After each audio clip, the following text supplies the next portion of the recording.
Алматының индустриалды аймағында металл өңдеу және жылжымалы қақпа шығаратын кешен іске қосылды. Қазір өндірістік аймақта 13 кәсіпорын жұмыс істеп тұр. Жыл соңына дейін тағы 9 жоба іске қосылады. Бұл мыңнан аса жаңа жұмыс орнын ашуға мүмкіндік бермек. Индустриалды аймақтың тынысымен танысқан тілшіміздің материалына назар аударайық. Шілде айында ашылған металл өңдейтін зауыт күніне 50 дана жылжымалы темір қақпа шығаруға қауқарлы. Отандық нарықтан бөлек көршілес Қырғызстан, Өзбекстан елдеріне өнімдерін жөнелтетін кәсіпорында 42 адам жұмыспен қамтылған. Бизнесті дамытуға индустриалды аймақтың берер мүмкіншілігі көп дейді кәсіпорын өкілі. Для подобного производства найти... Ауқымды өндіріске Алматыдан ғимарат табу өте қиын. Жалға алу бағасы өте қымбат. Ал индустриалды аймақтан жер алып кәсіпорын салу әлдеқайда тиімді.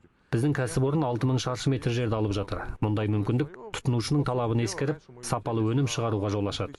Индустриалдық аймақтың басты мақсаты да сол: кәсіпкерлікті қолдау. Ыңғайлы инфрақұрылым мен электр қуатының төмен тарифі түптеп келгенде шығарылған өнімнің бағасының арзан болуына әсер етеді дейді мамандар. Кәсіпорындарға қойылатын басты талап инновациялық өнімді шығарып, импортты алмастыру.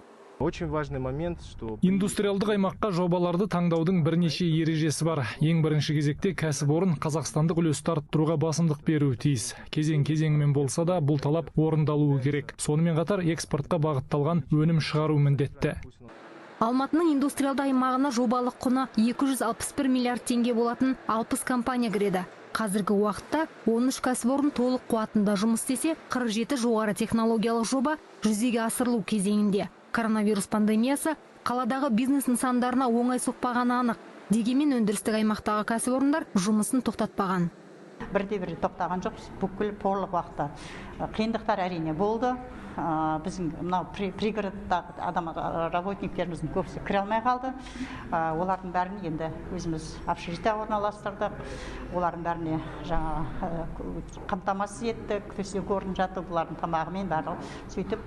Қиындықта болса да біз ол жағдайдан шықтық.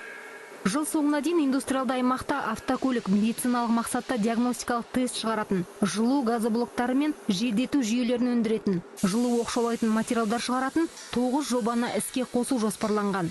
Бұл мыңнан аса жұмыс орнын ашуға мүмкіндік береді. Гүлжан Көленқызы, Сержан Жұмабаев, Хабар 24, Алматы.